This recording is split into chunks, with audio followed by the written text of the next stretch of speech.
A storm brews late into September, slicing through the winds with chaotic intent, lightning striking the ground with momentum, and thunderous collisions are shaking the foundation of college football. Some will weather it, others will be swept away. Only the fearless will rise from the storm. With the calendar flipping to week 5, the season takes on a new edge. September dreams now collide with October's reality. Titans rise, giants stumble, and underdogs fight for their moment beneath the lights. Every snap is history waiting to be written. Every roar echoes louder than the last. This is not just another Saturday. This is the turning point. Week 5 is here, and it will not be forgotten. Welcome to Virtual Recoil's College Football Week 5 recap and a look ahead into Week 6's key matchups. As always, like, subscribe, and let's lock on.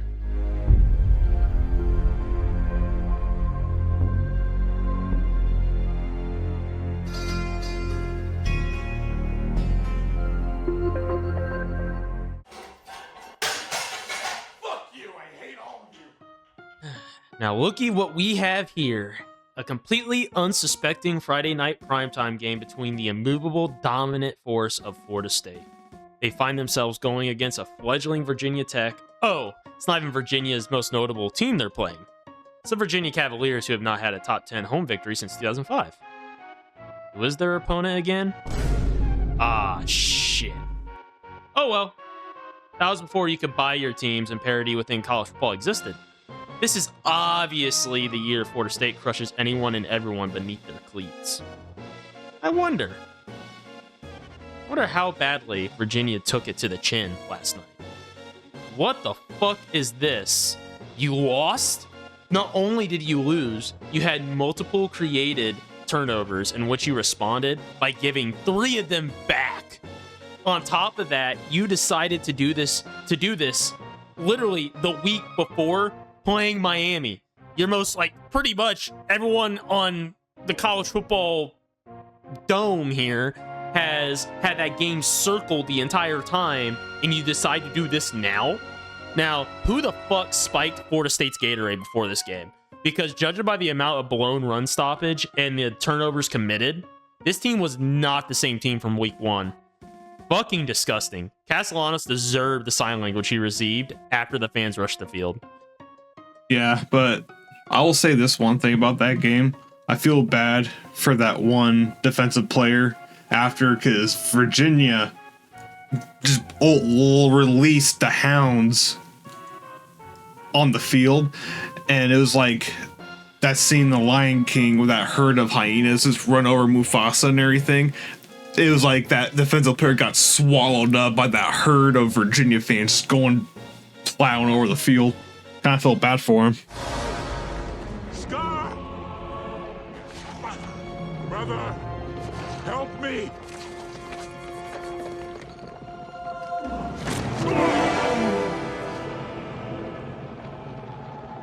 Long live the king.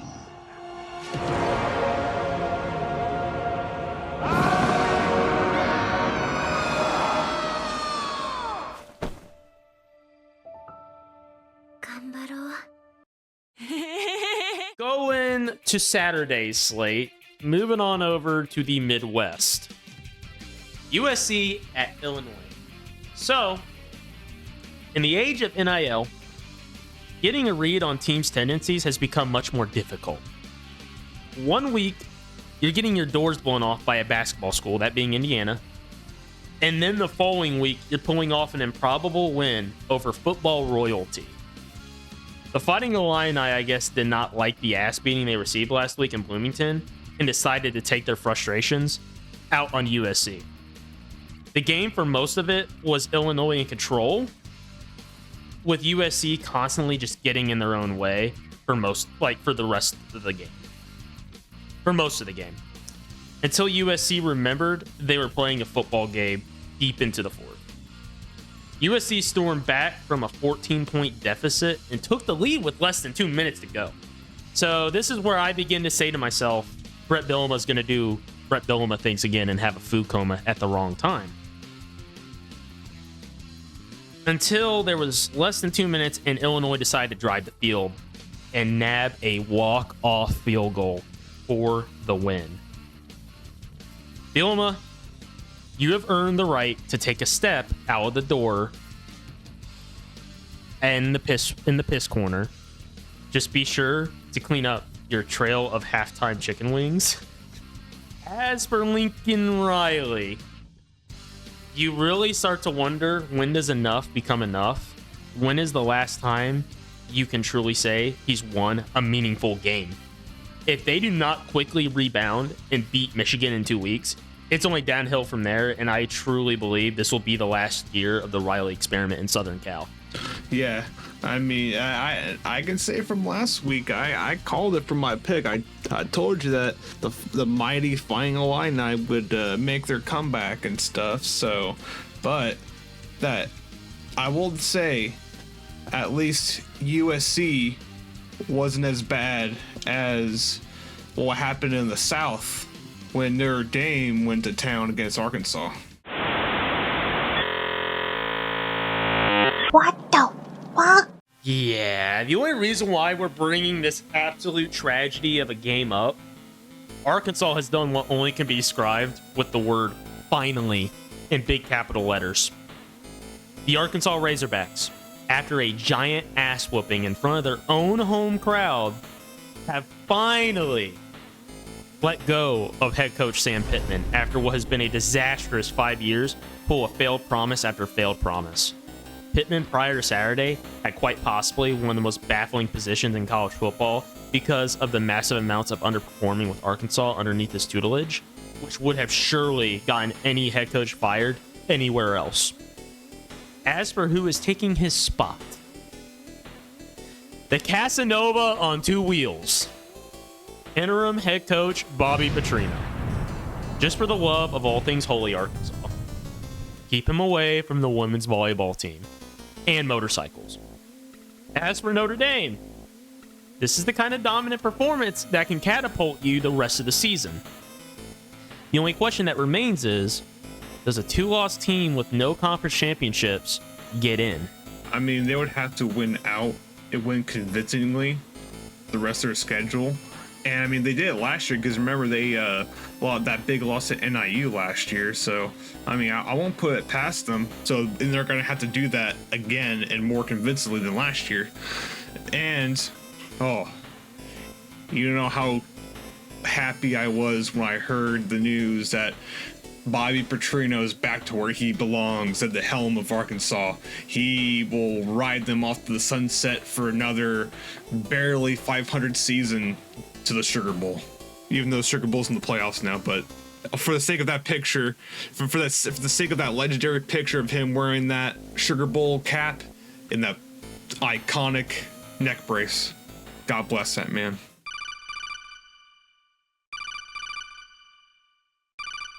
Little to be seen or shown out in Seattle, but the main point that I'm bringing up here, OSU will not finish the season undefeated. I said what I said. I will make that bet and take that bet. If it weren't for a few short plays and errors, Washington was very much in the game for most of it. Still scratching my head though on the brilliant idea to run a fake field goal on 4th and 13. I don't like your odds there. It's bad when you even got Gary Danielson pissed when a tap of the shoulder is considered roughing the passer because a Washington guy basically just tapped Julian Sand on the shoulder and they called it for roughing the passer. OSU and everything, with them being the number one team, or allegedly number one team in the country, you would think them going to an unranked team and everything, conference or not and everything, this was a blow the brakes off of Washington, and Washington had a 3-0 lead, and I mean, like I said, it should have been a 6-0 lead, but they decided to get a wild hair up their ass and do, let's fake on 4th and 13, let's see how well this goes, and it's just bullshit luck and everything, and I can guarantee you, later in the season, they're going to have at least a loss or two. I guess Julian Sayin changed his number to number 15, and he's a certain quarterback from Columbus, Ohio. I mean, I'm definitely going to wager they're at least going to experience a singular loss, and I'm also going to wager this. Heed my words. OSU, you are not repeating. You're not. You're not repeating.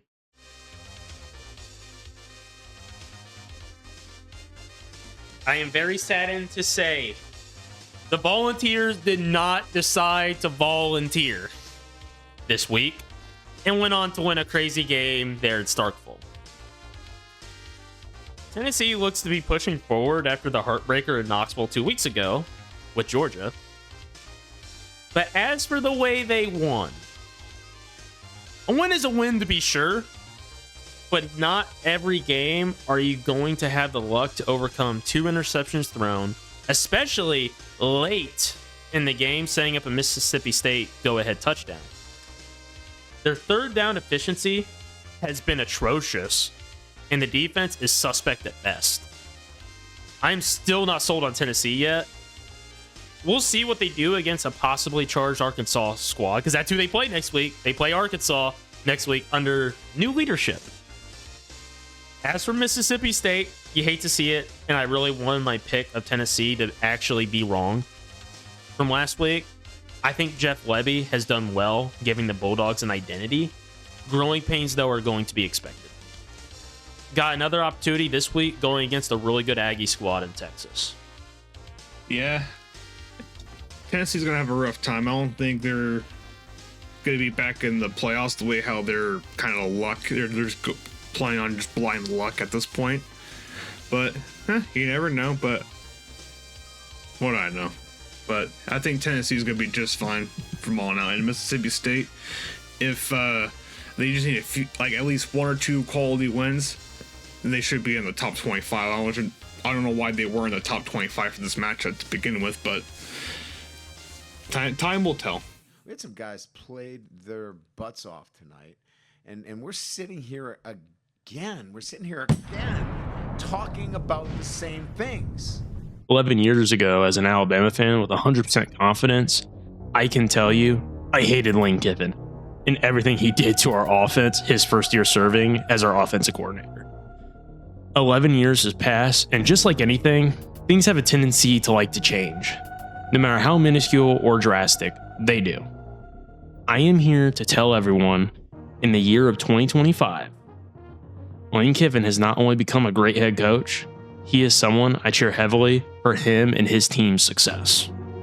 He has grown so far from the head coach that used to think the only way of winning games was doing it in a scoreboard race. He not only has a good ball control offense, he has a very good defensive staff that has built a strong defense. LSU was stymied the entire game on offense, and Ole Miss made the plays on offense to win the game. QB Trinidad Chambliss has become the guy in Ole Miss, and I think he'll be the guy moving forward. As for LSU, I have no clue what is going on with the supposed Antichrist offense everyone spoke of coming into the season with used to be Heisman favorite Garrett Nussmeier. They only posted 254 yards total, having the complete inability to even run the ball. I think Brian Kelly needs to stop working on his Southern accent classes and learn how to get this stuck in neutral team into gear. Because I'm starting to get the traces of a urine smell coming out of the bayou, and it is strong right now. Not strong enough to get into the piss corner, but it's getting strong. Yeah. I mean, don't get me wrong. I appreciate LSU as a team, but I can't stand Brian Kelly. So anytime they lose, it's not against LSU, it's against Brian Kelly.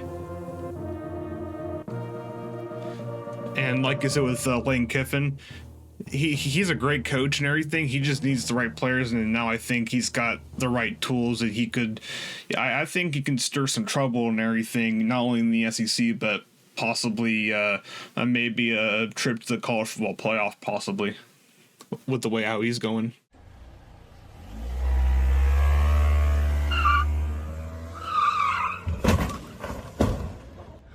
my God, it gets even better. It gets even better. Oh my God. Oh my God. Whoa, hit and run, call the police. All I can say is, even when Bama has been relegated to a mid-tier team, Georgia still has to ask for permission to win from Alabama. Ty Simpson led the team with poise and a very, very strong killer instinct mentality. This is the most focused I have seen Bama going back to when Saban was in command. I can't lie to you. My metaphorical jaw was all the way to the floor when Bama went 8 of 8 on third downs on their first 2 drives, nabbing a ball-controlled 14-0 lead. But any person who knows ball knows this game would not go without Georgia eventually waking up and responding. What people who do know ball did not expect was Georgia making mind-boggling mistakes that go far beyond ridiculous. They reached levels of stupidity only matched by Georgia boosters giving players prone to DUIs, Hellcats, and Lambos. To break down the straw that broke the camel's back here, we must go to the play that essentially decided Georgia's fate on a multiple faceted levels of football ineptitude that went into this.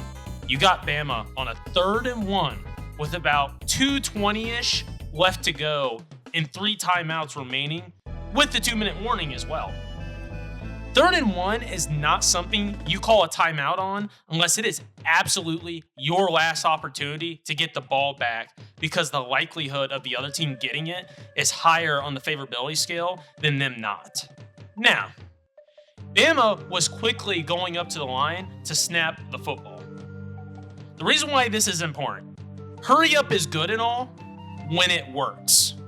A lot goes into a team doing the hurry up offense, and folks fail to realize that sometimes the increased risk of false starts and blown blocking assignments are far higher than an offense that has been given an opportunity to catch their bearings prior to moving forward with the next play, because it makes their assignments and what they have to do more clear. They can talk about it.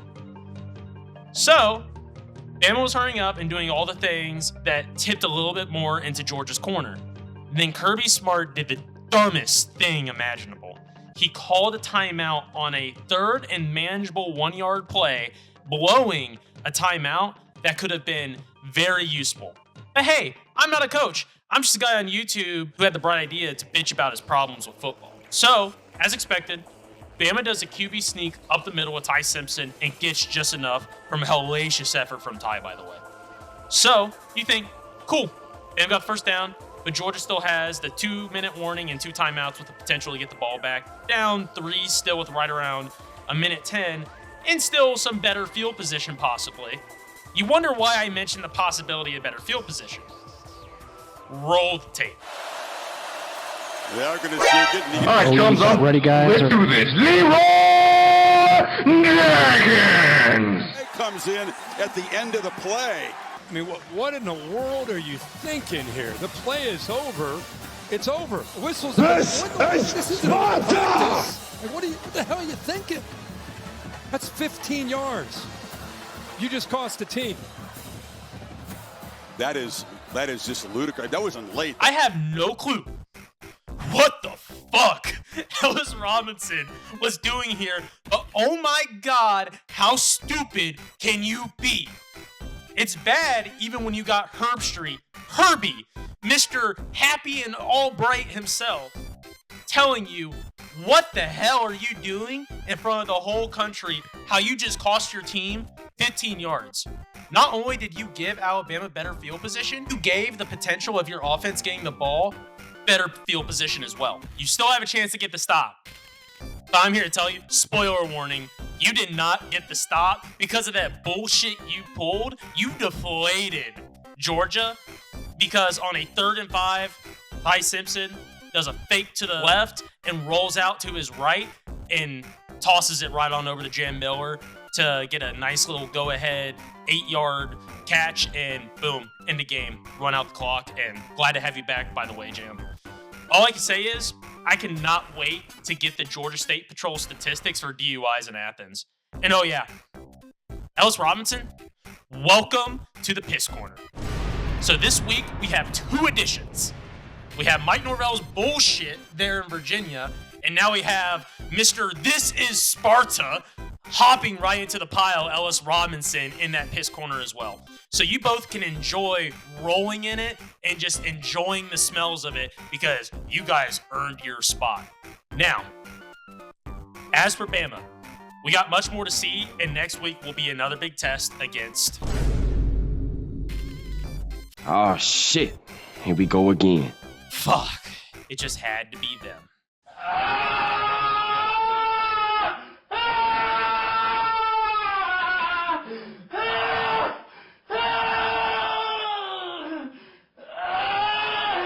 Don't get me wrong.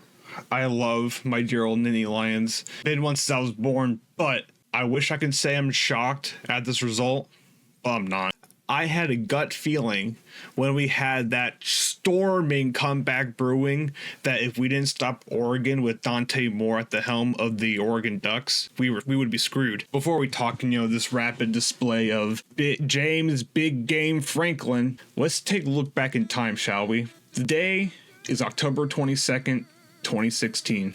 My Nittany Lions are facing its number 2 team in the land, the Buckeyes, and it's a close one. I remember when we blocked that field goal and Grant Haley ran for the 60 yards for that touchdown and defeated Goliath.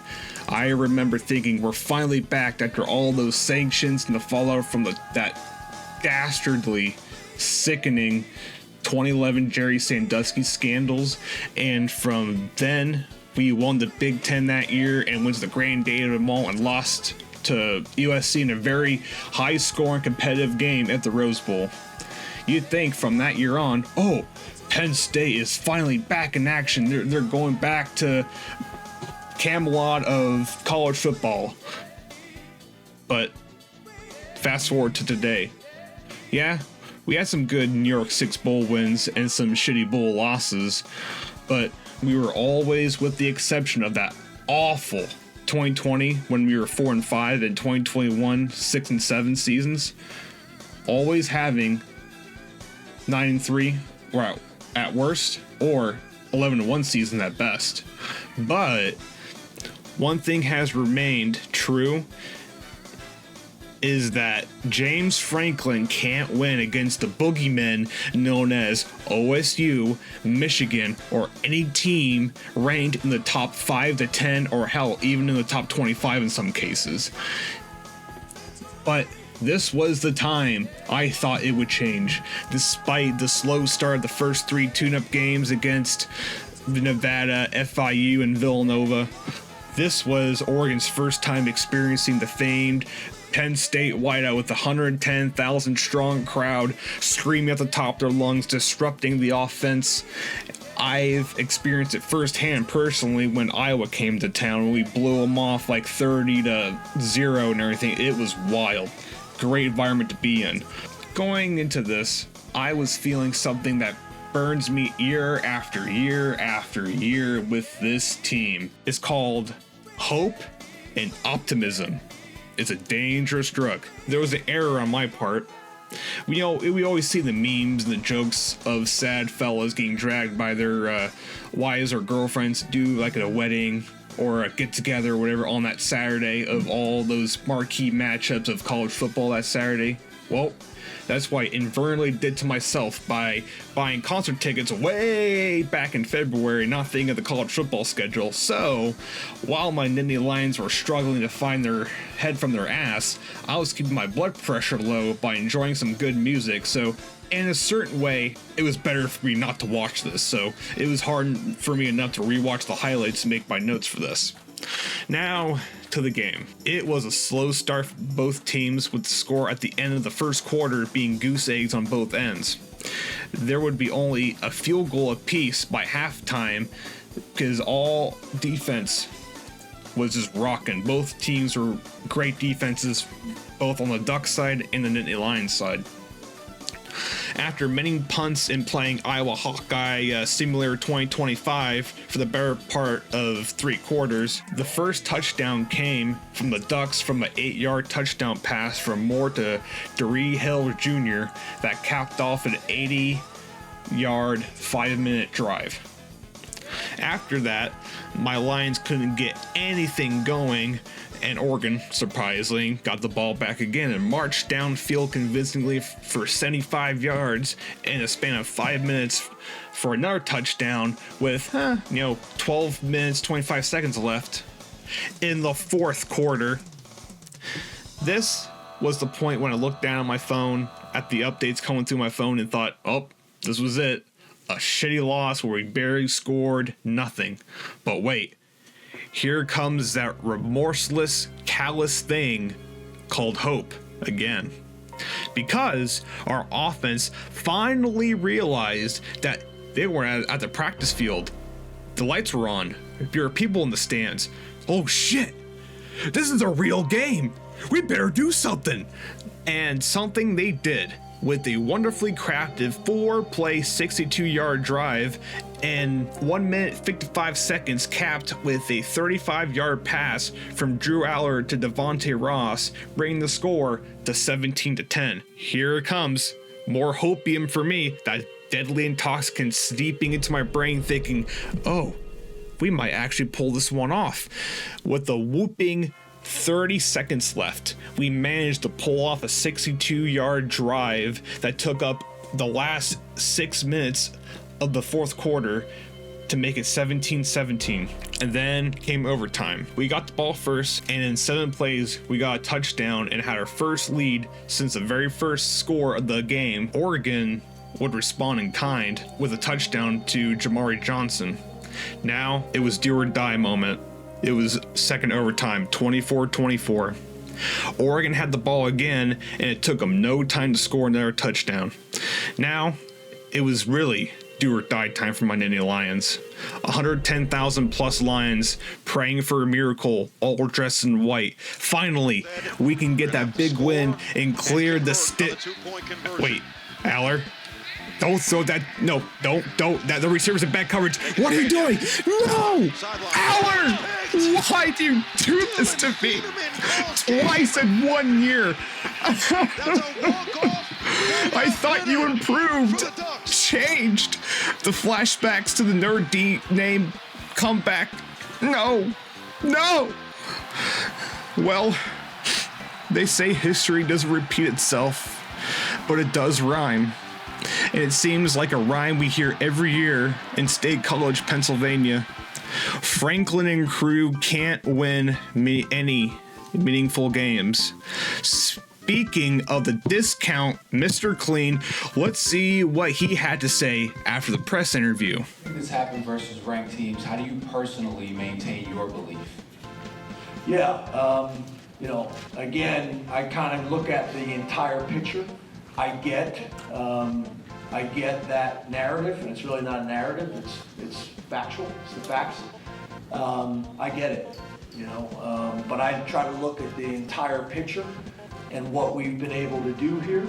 But at the end of the day, we got to find a way to win those games. I totally get it, and I take ownership and I take responsibility. At the end of the day, I wanted that for those kids in that locker room. Well, at least he's taking responsibility, but sadly, that's not enough. Words are not enough. I've heard the same song and dance since 2017 when, oh, we couldn't beat Ohio State. Oh, we couldn't beat Michigan. Oh, we couldn't beat Kentucky in the whatever, I can't remember what bowl game that was. I knew this shit would happen when they hyped us up in the preseason, like, oh, they're a favorite to win the national championship. Fair warning. If all the pundits start saying that your team's favored to win the national title, just give up, because that is a death sentence. I rest my case. As for our Week 6 matchups, kind of, I'm not going to say a lackluster week, but we're definitely kind of jumping off from last week. Yeah, after the fireworks show we had this past Saturday. Yeah, we're kind of jumping off here. Minnesota at Ohio State. Now, may I have to explain this anymore? Now, don't get me wrong. Ohio State's going to lose at one point or another this year. I don't think it's going to be the Golden Gophers going into the horseshoe to do it, so give me OSU. As much as it pains every fiber of my being to say it, I agree. I can't see Minnesota going, because it's at Columbus. Now, if it was at Minnesota, I'd been like, okay, there would probably been like a gnat's hair worth of a chance, maybe. But no, it's just no way. So give me the Buckeyes for that one. Moving on down to the Lone Star State. We have Texas Tech at Houston. The reason why this is a notable matchup is because, well, Texas Tech is ranked, and Houston is also undefeated. Now, my simple answer and reason for picking Texas Tech on this is I am on the utmost belief Texas Tech will win the Big 12, and they will win the Big 12 undefeated. So give me the Red Raiders. Now, I'll take the Red Raiders too, for the simple fact that not only is Texas Tech ranked number 12, I believe they're more of a complete team going up against Houston of all people. So yeah, give me the Red Raiders for this one. Now moving over to College Station there in the Lone Star State as well. We have Mississippi State at Texas A&M. As much as I love Coach Levy and what he does for the Mississippi State Bulldogs, College Station is one of the worst places to find yourself playing in. And the Aggies, they have, I would say, by far one of the best defenses in the nation. And I just don't think Mississippi State, like, if they're in their own home crowd, okay, I would maybe break for the cowbell, but nah, give me the Aggies. Aggies take care of business at home. I think with how well Mississippi State took on Tennessee, I believe this could be an upset, a top 10 upset. Give me the cowbell. Miami at FSU. Now, after FSU pulled off their piss poor fucking performance that made me so sick to my stomach, because I vouched for these motherfuckers, and I do not like FSU. Even prior to Alabama losing to them, I don't like FSU. Never have. Miami is a really good team. Carson Beck is a really good player. This is Miami's, though, toughest test, because they have to go into Doak Campbell Stadium there in Tallahassee and hear that fucking chop all game. This is where I am going to make my crazy prediction for the week. FSU bounces back and beats the Hurricanes. Give me the Seminoles. This is a tough one, because you know Miami, like you said, they're a really complete team, but there's also going into a pissed off team willing to bounce back too. So I could see where you're coming from, but you gotta remember, this is FSU. So for this one, I'm going with the U. I think the U gets it done. It's gonna be a little sketchy and everything with that away crowd and everything, but I think after the first half, Miami will have good control over the game to the point where that chop will be stopped chopping, and then the crowd will start thinning and everything. So give me the Hurricanes. And as for our final game, you know, it's crazy. We live in a time that Vanderbilt is ranked, and we are looking at a top 25 matchup between Vanderbilt and Alabama. Now, it's pretty obvious who I'm going to choose to win this game, but it's not out of obligation. It's actually sort of out of belief. Last year, when Alabama lost, it was at Vandy. Now, don't get me wrong, Vanderbilt does not have what you would say the most lethal home crowd. But at the same time, you know, it's not something that really they have to worry about playing in a lot of noise. Vanderbilt, this is their toughest test, and I can 100% assure you that Bama crowd still remembers last year, and that Bama team, for the most part, is still there from last year. They remember last year. Give me Alabama. I'm not going to say big, but I'm going to say decisively. Now, it's a little fun fact here. This is the first time that a top 25 ranked versus ranked Alabama and Vanderbilt football game has been played for the first time since 1937.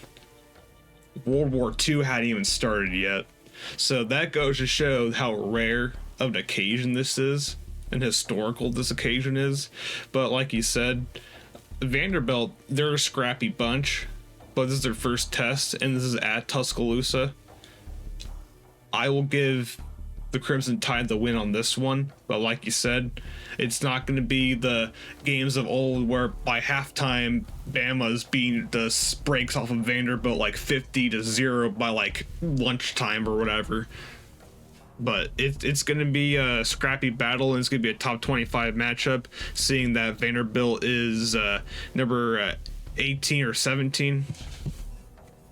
Yeah, 16. Yeah. By this rankings, yeah, give me the Crimson Tide winning a good fight, but Vanderbilt's going to give them the fight back. So, but it's going to be a close game. But at the end, Bama's going to come on top. And that wraps up our Week 5 recap and Week 6 matchups. Mr. Sato, as always, thank you for joining me. And always remember, don't have hope and optimism for your teams. That's poison. And also, we got James Franklin for another couple of years, so anytime you think, man, my team situation sucks, be thankful you don't have that bald-headed Mr. Clean discount wannabe as your head coach. And with that concludes Butcher Rico's 2025 Week 5 recap and Week 6 look ahead. Comment down below on who you think next week's biggest riser will be in the rankings. As always, like, subscribe, and don't forget to lock on. See you guys later.